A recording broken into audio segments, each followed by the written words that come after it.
All right, boys and girls, it is time for the off-road video on the LX600, and Craig's gonna walk us through all the goodies that this thing has to handle. So, well, first off, Brian, we've got some 22-inch tires that are some Dunlops, 255, 50, 22, something like that.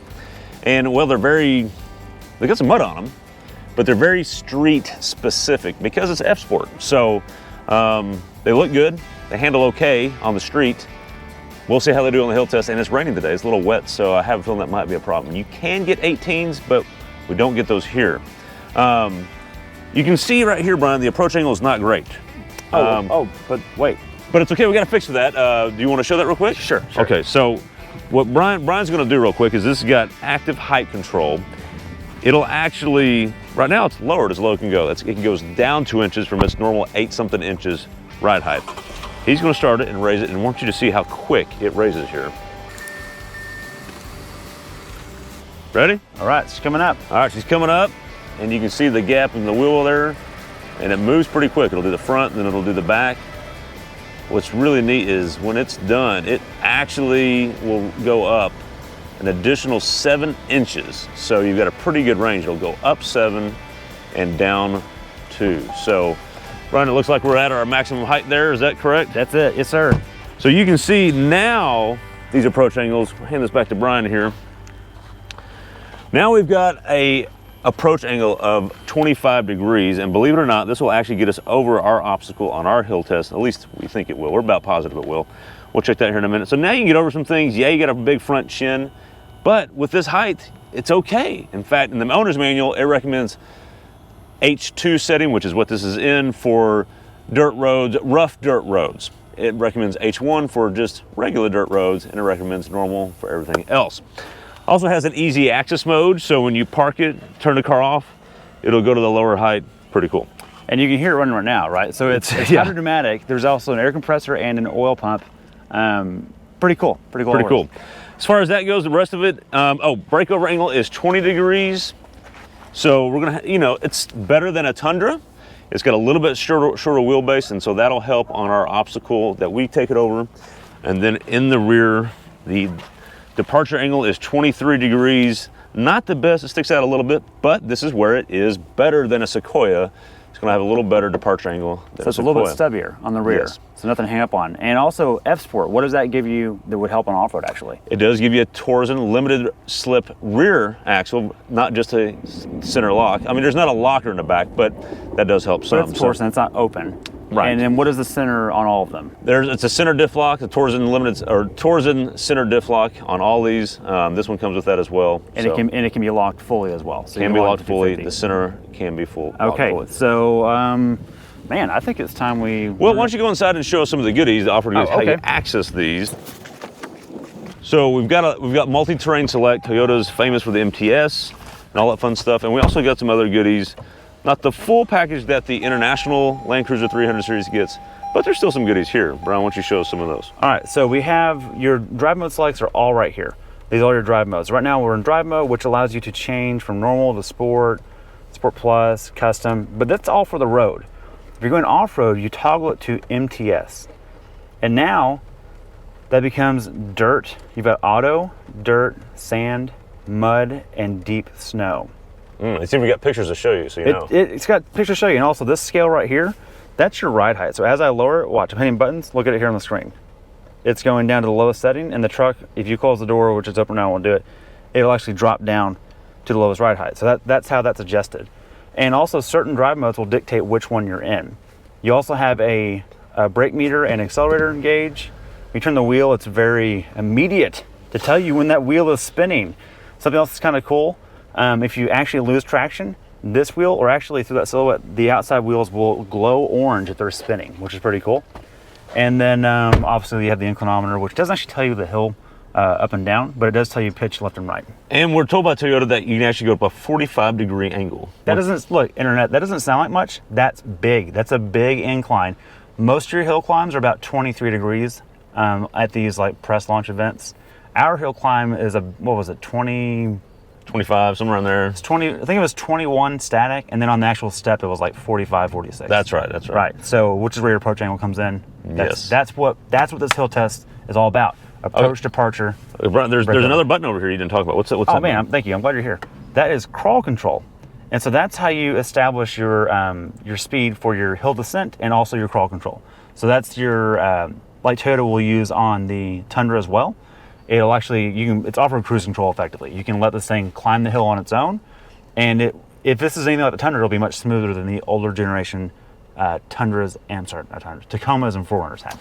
And then lastly, Brian, we also have a camera to help us. So if you hit that camera button over there, it will actually help you find some things, see some things. It's actually a really good system. And the resolution is great. You can see what's going on.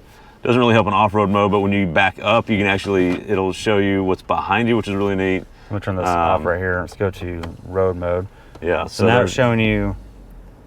It actually puts an image underneath the car, which is really cool. No, there's no camera under there. It's just replicating the image on the backup camera. That's pretty cool, but though. That's pretty cool. It's actually a great system. I'm really happy with that. So with that, Brian, I think we need to see what it can do on the hill. Let's do it. All right. All right, Brian, it's time for the hill test. My favorite part of the show. And why don't you explain our actual hill here real quick? Come on real quick. Let's show the people. So we actually have two lines now. We've had a lot of vehicles that can't make the hill. And so if you look on the right-hand side, that's the crossover bypass. Yep. If you look on the left-hand side, that's the main line or the man line, as we like to joke about.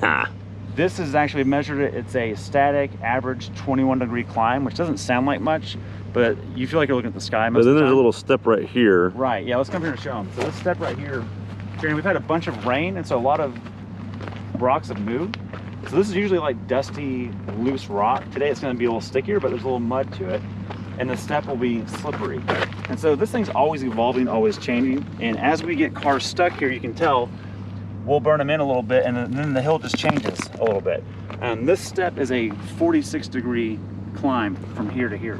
And Brian, that little step, usually the approach angle of a car has to be what before we start rubbing noses off? Right, typically 24-degree approach angle. This one today is actually 25 on this max lift. We're gonna try that, and I'm assuming it won't rub. We have had vehicles of 21 degrees of approach angle make it, but they're air dammed, depending on its design, may fold.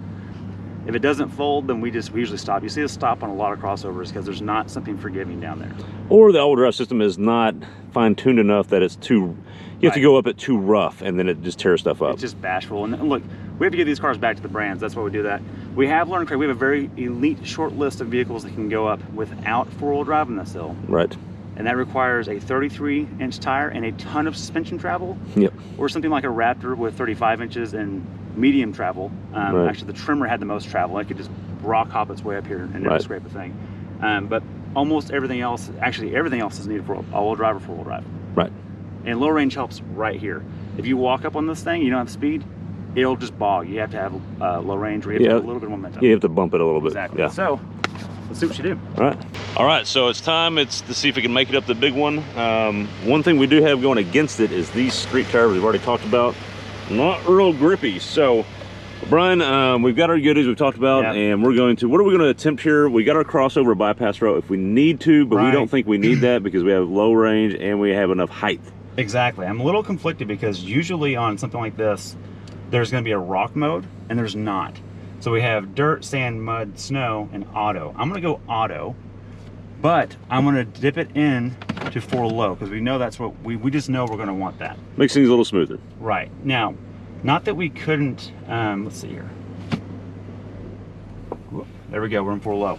Not that we couldn't do it 4 high with enough speed, I just don't, this is not a forgiving nose, it's not worth it. So. Very good. And you got an H2 max height. H2 max height, auto mode on the drive mode, and 4 low. Okay, let's do it. You know what, do you want to try crawl control going up? Go for it. Let's try crawl control. Let's do crawl control. Smooth it up. Okay, so. And you can adjust the speed there, and it shows you. With this knob right here. Okay. So you can then adjust it. There we go. I've got it on 2 out of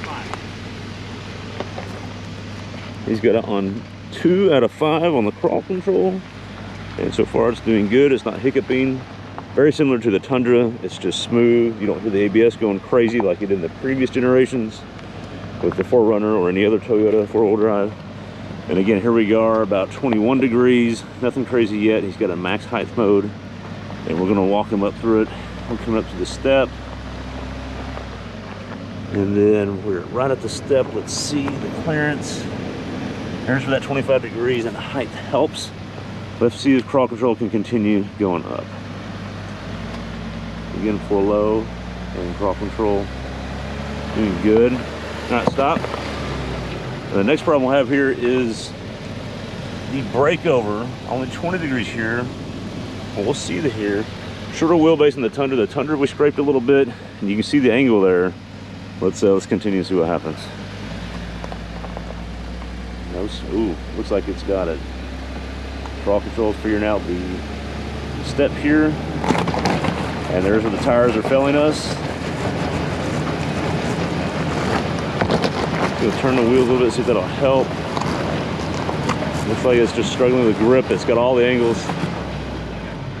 So, in all reality, you just said it great. I think tire is the real issue here, and also it's wet. It's tires and wet. Right. And also we stopped it at the worst spot. Totally. To show the breakover angle. And yeah. So I think if you back up a little bit and don't stop it, it's probably fine. You want to stay with crawl control? I think so, yeah. Okay, let's try it. I'm gonna roll off.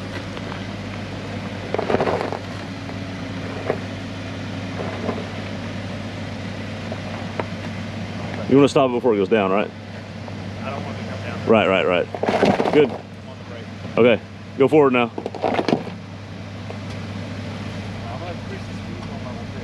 Okay, he's going to increase the speed on the crawl control. See if we can get it bumped over that step. Because we're having a little trouble with grip here. And it got it. They just need a little momentum, but not much.